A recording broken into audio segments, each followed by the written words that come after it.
अब तो ड्राइवर भी नहीं बचेगा, ड्राइवर भी भागता फिर रहा बेचारा। कहला कहाँ जाऊँ, 15,000 20,000 25,000 की नौकरी करता है, 24 घंटे काम करता है और ज़रूरत की चीज़ें पहुँचाता पूरे देश में इधर से उधर। अगर ये ड्राइवर बैठ जाएगा तो ट्रांसपोर्ट जो है, जो डाल रखा है इन्होंने 10-10 ट्रक डाल रखे हैं, 5-5 गाड़ियाँ डाल रखी हैं, वो भी बर्बाद होंगे। और जब ये बर्बाद होंगे तो इस स्थिति में क्या होगा, अडानी की गाड़ियाँ निकलेंगी, अडानी का ट्रांसपोर्ट चलेगा, जितना ट्रांसपोर्ट मंत्रालय उस पर अडानी बैठ जाएगा। तो ये एक राजकता मतलब साम्राज्यवाद की स्थापना करना चाहते हैं, ये राजतंत्र लाना चाहते हैं। देश को बचाना है हमें और आगे लाना है। और फिर मैं कहता हूँ, मैंने सुने थे बेरहमी के मंजर बहुत, आज ये मंजर मैंने देख भी लिया। और जिसको दिया था देश की हिफाजत का ठेका, उसी कमीने के हाथ में खूनी खंजर देख भी लिया। ये हालत है भारत की आज। अरे तो खामा खा कानून बार बार बनाते और सारे कानून फेल होते हैं इनके। किसानों के खिलाफ कानून लाए ना, किसानों को क्या बोला, ये पाकिस्तानी है, खालिस्तानी है, इंग्लिस्तानी है, बांग्लादेशी, पता नहीं क्या क्या बोल दिया, आतंकवादी कहा किसानों को। और फिर बाद में कहता है मैं किसानों को समझा नहीं पाया। तो प्रधानमंत्री को ये नहीं पता कि देश का किसान कौन है और बांग्लादेशी कौन है और अफगानिस्तानी कौन है और पाकिस्तानी कौन है। ऐसे ये नहीं पता किसानों के बारे में। और बाद में फिर माफ़ी मांग रहा, फिर काले कानून ले रहा। मतलब 850 लोगों की शहादत, कातिल है ये सरकार 850 किसानों की है। और अब ये ड्राइवरों के पीछे पड़ गई है, ट्रांसपोर्टरों के पीछे पड़ गई है। अभी ट्रांसपोर्टर कहाँ जाएंगे भाई, जिनकी 4-4 5-5 गाड़ियाँ हैं। ड्राइवर भाग जाएंगे तो कौन गाड़ी चलाएगा भाई, है। तो ये चाहते हैं कि ये भी अडानी के हाथ चला जाए, ट्रांसपोर्ट जगत भारत का सारा, और ट्रांसपोर्ट मंत्रालय भी अडानी के हाथ में जाए और इनके लिए अलग रनवे बनेगा, इनके अडानी के लिए अलग रनवे बनेगा। जनता हित के लिए क्या है, क्योंकि वो लेके जाएंगे हॉस्पिटल छोड़ के आएंगे। अरे जनता हित पे कहीं नहीं किया तो जनता को ड्राइवर मारा जाएगा इसमें। अगर वहाँ रहा तो पब्लिक मार देगी ड्राइवर को, तो वो हॉस्पिटल क्या जाएगा, जो मरीज हॉस्पिटल नहीं जाएगा, खुद ड्राइवर शमशान और कब्रिस्तान पहुँच जाएगा। ये हालत कर देंगे। तो ये बताओ ड्राइवरों के लिए क्या कर रहे हैं। ये काला कानून है, इसका विरोध होना चाहिए। और अगर वो वहाँ से भागेगा नहीं तो जनता मार देगी उसको। तो इस कानून के खिलाफ तो पूरे देश को आवाज़ उठानी चाहिए। पहले किसानों के नाम पे बर्बाद किया, किसानों ने 13 महीने आंदोलन किया, उसमें 850 किसानों को शहादत देनी पड़ी। अब ये जो नया कानून लिया है, समझे नहीं, ड्राइवरों के ऊपर कानून लिया है, ट्रांसपोर्ट जगत के ऊपर कानून लिया है, इससे कौन लड़ेगा। इससे भी देश की जनता को ही लड़ना पड़ेगा। और न जाने कितने ड्राइवरों को शहादत देनी पड़ेगी इस आंदोलन में, कितने ट्रांसपोर्ट वाले जो है ना बर्बाद होने वाले हैं। और ये कहीं ना कहीं। नमस्कार, मैं जून मैसी, आप देख रहे हैं BCS न्यूज। मेरे साथ नंदा भाई राजपूत जी मौजूद है। बातचीत करते हैं कि जो ड्राइवर रोड पे निकल पड़े हैं, कि ड्राइवर के बारे में इनका क्या कहना है। ड्राइवर कह रहे हैं काला कानून वापिस लो, नहीं तो हम लोग तो घर वापिस हो रहे हैं। तो भैया क्या कहेंगे, कह रहे काला कानून वापिस होना चाहिए। काला कानून आपको भी लगता है काला कानून? बिल्कुल काला है, बिल्कुल पूरी तरीके से काला है। देश विरोधी कानून है, ये जनता विरोधी कानून है। और ये सरकार कहीं ना कहीं ड्राइवरों को बर्बाद करना चाहती है, उनके बच्चों को भुखमरी के कंगार पे लाना चाहती है। और कहीं ना कहीं ट्रांसपोर्ट पे एक निशाना है, जो छोटे मोटे ट्रांसपोर्ट है, जिसने 5 गाड़ी 2 गाड़ी 3 गाड़ियाँ डाल रखी हैं, जो ट्रांसपोर्ट है वो बंद हो जाएगा। ड्राइवर गाड़ियाँ छोड़ के भागेंगे इस कानून से डर के कि भाई कौन देगा 10 लाख रुपए जुर्माना, और कौन सोचेगा कि ये जेल जाएगा ड्राइवर से एक्सीडेंट हो जाता तो। और अगर वो वहाँ से भागेगा नहीं तो जनता मार देगी उसको। तो इस कानून के खिलाफ तो पूरे देश को आवाज़ उठानी चाहिए। पहले किसानों के नाम पे बर्बाद किया, किसानों ने 13 महीने आंदोलन किया, उसमें 850 किसानों को शहादत देनी पड़ी। अब ये जो नया कानून लिया है, समझे नहीं, ड्राइवरों के ऊपर कानून लिया है, ट्रांसपोर्ट जगत के ऊपर कानून लिया है, इससे कौन लड़ेगा। इससे भी देश की जनता को ही लड़ना पड़ेगा। और न जाने कितने ड्राइवरों को शहादत देनी पड़ेगी इस आंदोलन में, कितने ट्रांसपोर्ट वाले जो है ना बर्बाद होने वाले हैं। और ये कहीं ना कहीं अडानी के हाथ में ट्रांसपोर्ट का सारा काम सौंपने के चक्कर में, इसलिए जो काला कानून लाए हैं, ये सोची समझी रणनीति के तहत लाया अमित शाह, और इस देश को बर्बाद करना चाहता है। बर्बाद कह रहे, देश हित के लिए है, जनता हित के लिए है। ब्रिटिश के टाइम के कानून को वो करा है, बदलाव किया। भाई ने कानून बनाने के लिए नहीं लाए थे, यहाँ शिक्षा स्वास्थ्य रोजगार के लिए लाए थे। अरे तो खामा खा कानून बार बार बनाते और सारे कानून फेल होते हैं इनके। किसानों के खिलाफ कानून लाए ना, किसानों को क्या बोला, ये पाकिस्तानी है, खालिस्तानी है, इंग्लिस्तानी है, बांग्लादेशी, पता नहीं क्या क्या बोल दिया, आतंकवादी कहा किसानों को। और फिर बाद में कहता है मैं किसानों को समझा नहीं पाया। तो प्रधानमंत्री को ये नहीं पता कि देश का किसान कौन है और बांग्लादेशी कौन है और अफगानिस्तानी कौन है और पाकिस्तानी कौन है। ऐसे ये नहीं पता किसानों के बारे में। और बाद में फिर माफ़ी मांग रहा, फिर काले कानून ले रहा। मतलब 850 लोगों की शहादत, कातिल है ये सरकार 850 किसानों की है। और अब ये ड्राइवरों के पीछे पड़ गई है, ट्रांसपोर्टरों के पीछे पड़ गई है। अभी ट्रांसपोर्टर कहाँ जाएंगे भाई, जिनकी 4-4 5-5 गाड़ियाँ हैं।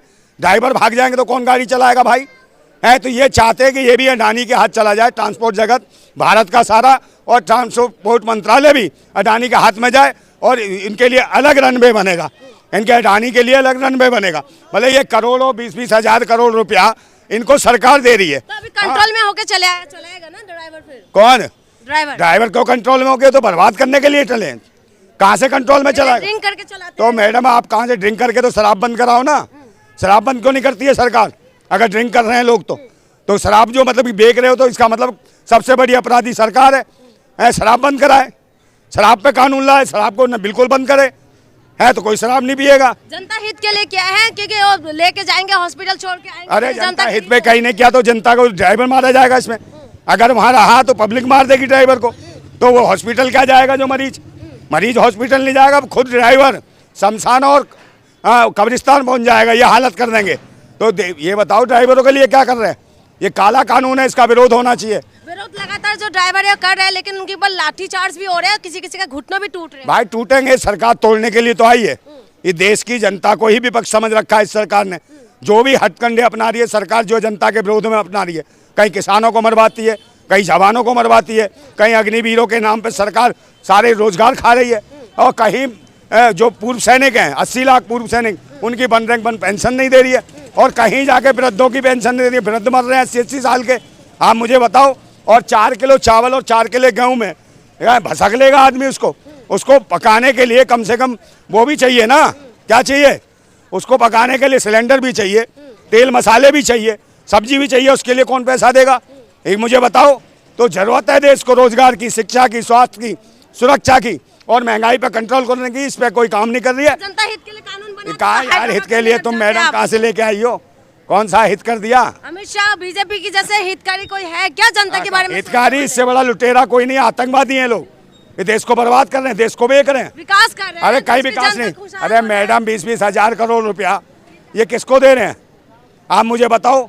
ये अडानी को दे रहे हैं 20,000 करोड़ रुपया है, और कहाँ दे रहे? किसको?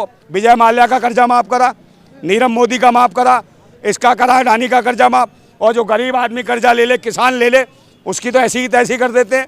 उसके मकानों पर चश्मे लगा देंगे, उसको मारते हुए ले जाते पुलिस वाले का। 10-20 हजार का भी कर्जा ले लिया। तो अडानी अंबानी का इनके कैसे? ये जी न्यूज़ का जो मैन जो है कौन है, एन चंद्रा, इसका कितने 1000 करोड़ रुपया माफ करा। कौन? मोदी का कौन है? बाप है ये? आप मुझे बताओ इसका कर्जा माफ कर रहा है। मोदी देशवासियों के लिए जी रहे हैं। अरे मैडम देश की जनता का पैसा कहीं नहीं जी रहा है। पूरे 35 साल भीख मांगा है, जवानी तो भीख मांगने में निकाल दी है, और बुढ़ापे में 18-18 घंटे काम कर रहा। क्या मूर्ख बना रहा है देश को? जनता के लिए जीते हैं, जनता के लिए कहीं नहीं जीते। जनता के लिए काम करते हैं। जनता के लिए जीते नहीं है, जनता का खून पीते हैं ये लोग हैं। इनको हटाने की जरूरत है, और विरोध करना होगा ईवीएम मशीन का। ईवीएम मशीन का मतलब है इलेक्शन बेईमान मशीन। जब तक रहेगी इलेक्शन बेईमान मशीन, तब तक बैठे रहेंगे पाखंडी, ढोंगी, ये कमीन। इनसे देश की जमीन बचानी है, और देश की संपूर्ण आज़ादी के लिए लड़ना होगा। क्रांति का एक विकल्प खोजना पड़ेगा। और फिर मैं कहता हूं कि वो गुलाम बड़े बुज़दिल हैं जो कहते हैं क्रांति बड़ी मुश्किल है, और क्रांति हर मुश्किल को आसान बना देती है। तानाशाह कितना भी मजबूत हो, उसे खाक में मिला देती है। ये वक्त आएगा। ट्रक ड्राइवर हो, चाहे बस ड्राइवर हो, सारे जो ड्राइवर अगर ऐसे हड़ताल करते रहेंगे, बैठ जाएंगे, तो देश की जनता का क्या होगा? तो सरकार को पूछो ना, काले कानून क्यों बना रही है? देश विरोधी कानून क्यों बना रही है? जनता विरोधी कानून क्यों बना रही है? आप अच्छा कानून है ये। अच्छा क्या काले कानून ला रहा है, देश को बर्बाद कर रहा है। बहन बेटियां सुरक्षित नहीं है, और तुम खुश हो रही हो? यही तो सरकार कहते हैं ना कि सबका साथ सबका विकास किया है। विकास ने विनाश किया है। आपने देखा मणिपुर में निर्वस्त्र करके बहन बेटियों को दौड़ाया। देश को बचाना है हमें, और आगे लाना है। और फिर मैं कहता हूँ, मैंने सुने थे बेरहमी के मंजर बहुत। आज ये मंजर मैंने देख भी लिया, और जिसको दिया था देश की हिफाजत का ठेका, उसी कमीने का हाथ में खूनी खंजर देख भी लिया। ये हालत है भारत की आज। ये ट्रक की बात करें तो ट्रक के पीछे हम लोग बहुत जगह देखने के लिए मिलते हैं कि बेटी बचाओ बेटी पढ़ाओ। सरकार का प्रसार भी करते हैं एक तरीके से ट्रक। हाँ, तो प्रचार किया ना बेटी बचाओ के साथ। अब तो ड्राइवर भी नहीं बचेगा, ड्राइवर भी भागता फिर रहा बेचारा। कहला कहाँ जाऊँ? 15,000, 20,000, 25,000 की नौकरी करता है, 24 घंटे काम करता है, और ज़रूरत की चीज़ें पहुँचाता पूरे देश में इधर से उधर। अगर ये ड्राइवर बैठ जाएगा तो ट्रांसपोर्ट जो है, जो डाल रखा है इन्होंने 10-10 ट्रक डाल रखे हैं, 5-5 गाड़ियाँ डाल रखी हैं, वो भी बर्बाद होंगे। और जब ये बर्बाद होंगे तो इस स्थिति में क्या होगा? अडानी की गाड़ियाँ निकलेंगी, अडानी का ट्रांसपोर्ट चलेगा।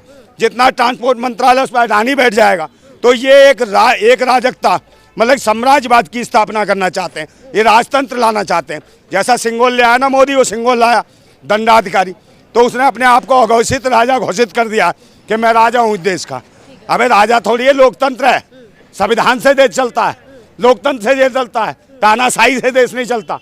और देश में जन आक्रोश हो रहा है, क्रांति हो रही है और लड़ेंगे लोग। और मैं कहता हूँ कि तूफानों से आंख मिलाओ, सैलाबों पर पार करो और पाखंडवाद का चक्कर छोड़ो, राष्ट्रवाद के साथ चलो। अब पाखंडवाद में धर्म, मजहब और जात पात के नाम में ये जो सरकार उलझा रही है, इसमें पूरे देश को बेचने का काम कर रही है। इस सरकार से लड़ना पड़ेगा। ठीक है, बहुत बहुत धन्यवाद। ये थे हमारे साथ नंदा भाई राजपूत। आपने सुना है कि ड्राइवरों के बारे में इनका क्या कहना है, तो आपका क्या कहना है हमें कमेंट करके बताइएगा। बहुत बहुत शुक्रिया।